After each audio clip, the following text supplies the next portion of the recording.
नमस्कार मित्रों, जय श्री सीताराम। आप सभी का अभिनंदन करता हूं इस YouTube चैनल में, जिसका नाम है हिंदू दर्शन, अर्थात हिंदू मान्यताओं से समस्त धार्मिक, आध्यात्मिक, वैज्ञानिक तथ्य हम यहाँ जनसाधारण के लिए साधारण भाषा में उपलब्ध करवाने के लिए एक छोटा सा प्रयत्न कर रहे हैं, ताकि जो जनसामान्य में धर्म और अधर्म को लेकर विसंगति फैली हुई है, उसको हम इस छोटे से यत्न से दूर करने का प्रयास करें और अधिक से अधिक जनमानस को धर्मार्थ प्रेरित करें। इसलिए से आप सभी से निवेदन है कि इस चैनल को अधिक से अधिक सब्सक्राइब करें और शेयर करें और लोगों तक वीडियो पहुंचाएं। और यदि आपकी धर्मार्थ को जिज्ञासा हो, अध्यात्म और दर्शन की कोई जिज्ञासा हो, तो वह भी कह सकते हैं।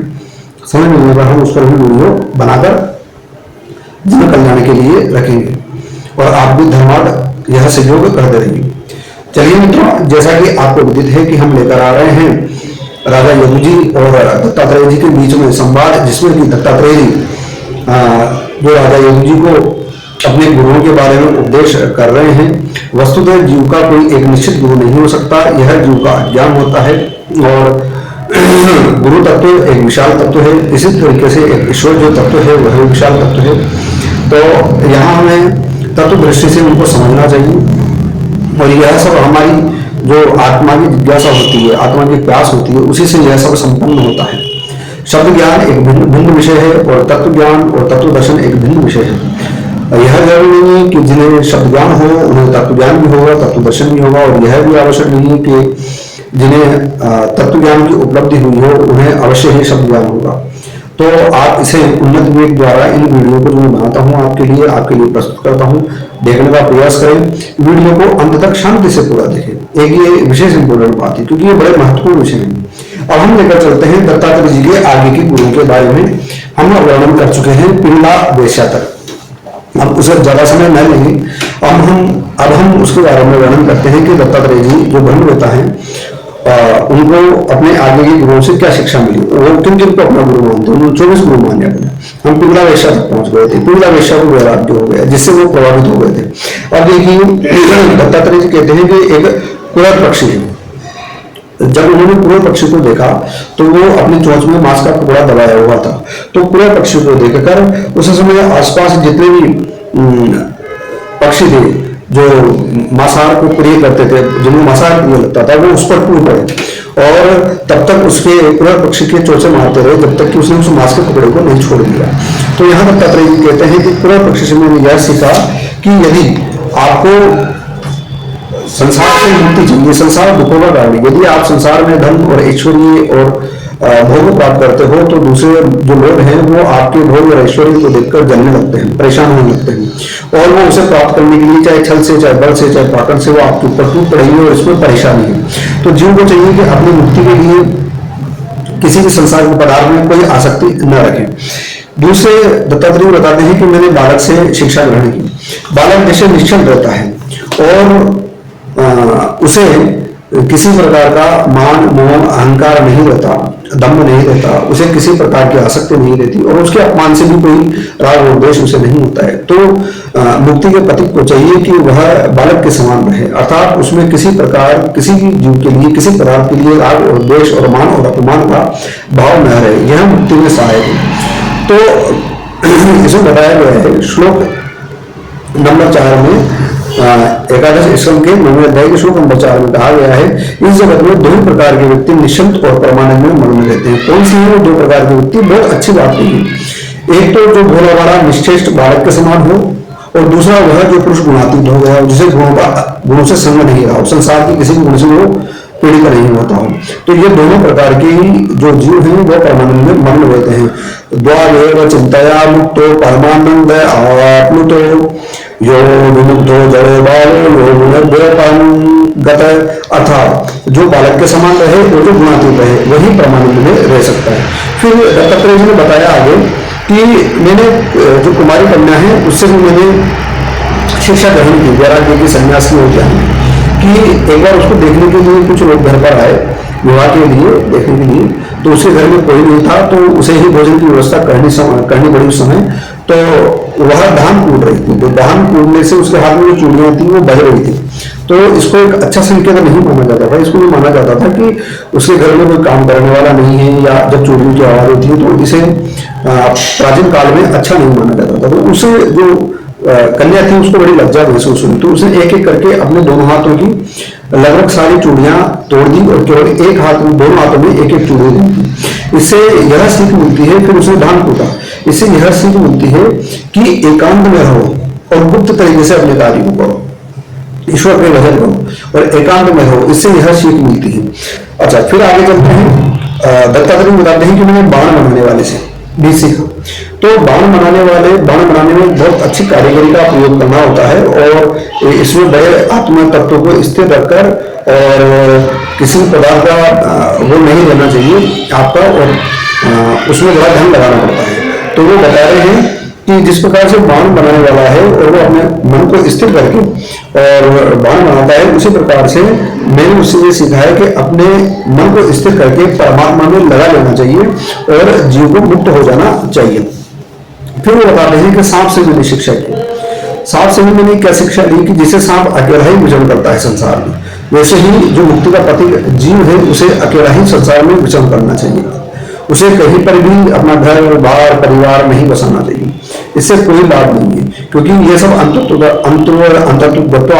यह सब नाश होने वाले पदार्थ हैं, और हमें अपने लिए भी प्रयत्न नहीं करना चाहिए, हमें घर भी नहीं बसाना चाहिए, हमें दूसरे के घर में ही रह लेना चाहिए। मतलब दूसरे घर में रहने से मतलब है यहाँ एकांतवासी को जो ईश्वर को चाहता है, ध्यान साधना और भजन लगा हुआ है, वह किसी पेड़ के नीचे रह ले, वह किसी गुफा में रह ले, किसी कमरा में रह ले, किंतु असंग रहे, अकेला रहे, अगर मुक्ति चाहता है। तो यह दत्तात्रेय जी यदु जी को बताते हैं कि मैंने सबसे ये सीखा। अब वो मकड़ी से बताते हैं कि मैंने मकड़ी को भी अपना गुरु बनाया, और मकड़ी से भी मैंने सीखा। मकड़ी से क्या सीखा कि जैसे मकड़ी स्वयं अपने हृदय से मुंह में लार फेंक कर जाला बनाती है अपने लिए और उसको रचकर उसमें देती है, और इसी प्रकार से जो ब्रह्म है वह भी अपनी इच्छा से ही, अपनी शक्ति से ही आधान करके, अपनी आत्मा का ही आधान करके इस सारे संसार के रूप में विस्तृत हो गया। और हमें चाहिए कि हम सारे संसार में ब्रह्म दृष्टि रखकर उसे परम ब्रह्म का ध्यान करते हुए मुक्त हो जाएं और संसार में न रहें, क्योंकि यह संसार बार बार नष्ट होने वाला, फिर बनने वाला, फिर नष्ट होने वाला, फिर बनने वाला है। क्योंकि जब तक इसका निश्चित परिणाम नहीं आ जाएगा तब तक ये सृष्टि ऐसे ही चलती रहेगी। तो मैंने ये सीखा कि जल्द ही जो मकड़ी है जैसे उसका जाला उसी का स्वरूप है, इसी प्रकार से सारा संसार भी ईश्वर का ही स्वरूप है, और इस जो ईश्वरीय स्वरूप होने के बाद में भी विकारी है, तो हमें इस विकारी स्वरूप में आसक्त तो नहीं होना है, लेकिन ब्रह्म दृष्टि रखते हुए इससे मुक्त हो जाना है। फिर वो बताते हैं कि एक अच्छा ये बड़ा दुर्लभ, अब यहाँ पर एक प्रसंग आ रहा है 22 और 23 नंबर श्लोक में अध्याय होके इसमें, और आपके लिए बहुत अच्छी बात है। यहाँ ये बताते हैं कि एक भृंगी बिलनी एक कीड़ा है, ये क्या करता है, और ये जो भृंगी है, बिलनी है, ये दीवार पर ऐसे मिट्टी का वो बनाकर घर बनाकर रहते हैं, ये कीड़ा है। तो ये क्या करता है कि यह किसी जो भृंगी कीड़ा है, ये किसी दूसरे कीड़े को पकड़कर ले जाकर उस अपने जो मकान है मिट्टी का बनाया, घरों का बनाया, उसमें ले जाकर डाल देता है, और वह जो जिस कीड़े को बंद करता है वह कीड़ा उसके भय से उस भृंगी कीड़े को उठाकर लेकर गया, वो भृंगी कीड़ा और ले जाकर उसके मकान में बंद कर दिया, उसके भय से बिना मृत्यु को प्राप्त हुए। बड़ा अच्छा विषय है ये, बड़ी गहराई का आत्म तत्व का विवेचन, और आपके जीव की जैसा मन होता है वैसी गति होती है। भगवान कृष्ण और नाना शास्त्रों में ऐसे वचन कहे गए हैं, जिस प्रकार की जिस भाव की आपके मन की स्थिति होती है वैसे ही जीव की गति हो जाती है। तो वह जो भृंगी कीड़ा है जिसे बिलनी कहा जाता है, वह अपने मकान में जो घरों का है मिट्टी का, उसमें ले जाकर कीड़े को बंद कर देता है, और कीड़ा उससे भयभीत होकर क्या करता है कि बिना अपने शरीर को त्यागे हुए उसी ही भृंगी कीड़े के स्वरूप को ग्रहण कर लेता है। यहाँ पर स्पष्ट है, भृंगी एक कीड़े को ले जाकर दीवार पर अपने रहने की जगह पर बंद कर देता है, और वह कीड़ा भय से उसी का चिंतन करते करते, किसका, भृंगी का, अपने पहले शरीर का त्याग किए बिना, अपने पहले के शरीर का त्याग नहीं करता है, उसकी कीड़ा मतलब मरता नहीं। बिना ही उसी शरीर से तद्रूप हो जाता है, अर्थात उसी के स्वरूप को प्राप्त कर लेता है, अर्थात उस भृंगी के स्वरूप को प्राप्त कर लेता है। तो यहाँ समझने वाली बात यह है कि जितना संसार के लोगों से हमारा संसर्ग होगा, वो जो उनके गुण दोष हैं उससे हम प्रभावित होंगे। तो संसार के लोगों से मुक्ति के प्रतीक को चाहिए कि संसार के लोगों से कम संबंध अपने रखें और जितना हो सके मुक्ति की ओर प्रस्थान करें, क्योंकि जिस व्यक्ति का जैसा मन होता है वैसे ही उसके भाव होते हैं और वैसे ही उसकी गति हो जाती है। तो यहाँ विषय ये बताते हैं कि जैसे कोई व्यक्ति अगर मान लो देवी देवताओं की उपासना करता है, यदि भी देवी देवताओं की उपासना सकाम भाव से कुछ समय के लिए की जा सकती है, इसमें विरोध नहीं है। यहाँ शब्द तर न पकड़े, इसको तत्व तक पकड़े, है ना। और एक ईश्वर की उपासना की जाए तो ईश्वर की उपासना से भी मुक्त होते हैं। और एक समस्या ये है कि अगर मान लो जीव किसी भूत प्रेतों की उपासना करता है तो वो भूत प्रेतों को प्राप्त हो जाता है। यदि जीव संसार में आ सकते हैं तो वो संसार में ही बार बार जन्म और मरण को प्राप्त होता रहता है। और आजकल देखा जाता है पितृ दोष, काल सर्प दोष। इसमें क्या होता है कि जो जीवात्मा मरकर गया वह मरकर जाने के बाद में भी किसी गति को प्राप्त नहीं किया और वहीं पर प्रेत योनि में जाकर रहने लग जाता है, क्योंकि उसके संसार में आसक्ति हो जाती है। तो हम जिस भाव से हमारा भाव भावित रहता है, हम प्रत्येक जीव उसी भाव को प्राप्त करता है। यह एक बिल्कुल स्पष्ट शास्त्रों का निर्देश है। इसलिए से हमें सदैव आत्म भाव में और परमात्मा भाव में, ब्रह्म भाव में लीन होना चाहिए। जीवन का मैक्सिमम समय उन्हीं के लिए चिंतन और मनन करना चाहिए, ताकि हमें जब मृत्यु काल आए तो हमें इतना ईश्वर का अभ्यास हो जाए, इतना हमें एक इष्ट को पकड़ लें। आप चाहे तो हनुमान जी को पकड़ लें, आप चाहे राम जी को पकड़ लें, आप चाहे माता जी को पकड़ लें, आप चाहे भैरव जी को पकड़ लें, आप चाहे शंकर को पकड़ लें, आप चाहे विष्णु को पकड़ लें, आप चाहे कृष्ण की पूजा कर लें, जिसकी चाहे उसको कर लें और उनसे मुक्ति के लिए यत्न करें, तो आपकी कम से कम अधोगति न होगी और सदगति निश्चित होगी और उनकी कृपा हुई आपके अच्छे तरीके से जैसा हुआ तो आप मुक्ति की भी ओर प्रस्थान कर जाएंगे। तो यहाँ इससे ये सीखा, ये श्लोक है, यत्र यत्र मनोदेहि धार्येत सकलं धिया जनेहाद द्वेषाद भयाद्वापि याति तत् स्वरूपताम, अर्थात उसी स्वरूप को प्राप्त कर लेता है। तो यह एक समझने वाली बात है कि जीव उसी स्वरूप को प्राप्त कर लेता है जिसके बारे में वो चिंतन मनन करता है। अब ये बताते हैं दत्तात्रेय जी आगे कि मैंने इतने सारे गुरुओं से शिक्षा ली और मैंने अपने स्वरूप और अपने शरीर से भी सीखा। वो बताते हैं कि ये मेरा शरीर नश्वर है, मेरा शरीर मेरा गुरु तो है लेकिन ये नश्वर है। वो बताते हैं कि मैंने सीखा कि मरेगा, मैं संसार में देख रहा हूँ लोग जन्म और मृत्यु को प्राप्त हो रहे, मेरा शरीर मरेगा, तो चूंकि मेरा जन्म हुआ है इसमें तो रोग और व्याधियां और पीड़ा होगी और मैं कभी भी सर्वदा सुखी नहीं रह सकता, ये बताते हैं।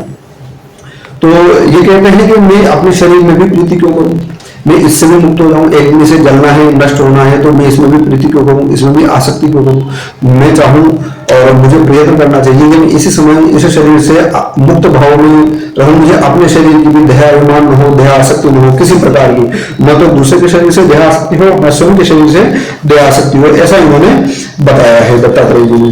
तो यही सोच विचार कर इस प्रकार के अपने स्वरूप के बारे में और जीवों के स्वरूप के बारे में जब विचार करता हूं तो ऐसा विचार करने से मुझे ज्ञान वैराग्य भक्ति और संन्यास की प्राप्ति हो गई, अब मैं मुक्त हूं। तो जब जीव इस प्रकार से विचार करता है आत्म तत्व के बारे में कि मैं कहां से आया हूं, कहां जाऊंगा, मेरी गति क्या है, संसार का कारण क्या है, संसार का परिणाम क्या है, मेरा स्वरूप क्या है, परमात्मा का स्वरूप क्या है, ये संसार किस स्वरूप के कारण कैसे उपस्थित हुआ, जब इन तत्वों के बारे में, इन चीजों के बारे में विचार किया जाता है तो इसे ही आध्यात्म कहा जाता है। आध्यात्म मन से लेकर आत्मा तक की यात्रा है। एक तरफ आपका मन है, चंद्रमा है, दूसरी तरफ सूर्य आपका आत्मा है। जो समझा लिया तो सूर्य और चंद्र मन और आत्मा के कारक है। तो मन नीचे की अवस्था में है और आत्मा ऊपर की अवस्था में है। तो यहाँ मन से लेकर आत्मा तक की यात्रा को वस्तुतः ही आध्यात्म कहा जाता है। तो मित्रों, आप सभी का बहुत बहुत धन्यवाद यह वीडियो देखने के लिए। वीडियो बड़ा होता जा रहा है, 14 मिनट से ज्यादा हो गया है। मैं चाहता हूँ कि इसे कम से कम समय में कंप्लीट करूँ। तो वीडियो को पूरा देखें, सब्सक्राइब करें, शेयर करें। आपको अच्छा लगा हो तो टिप्पणी करके बताएं कि आपको कैसा लगा, और अगर कुछ पूछना है तो वह आप अवश्य ही पूछ सकते हैं। इसमें कोई भी आप वो न करें, और समय आने पर हम इसके संबंध में आपको वीडियो बनाकर आपका मार्गदर्शन करेंगे। आपका अभिनंदन। जय जय श्री सीताराम।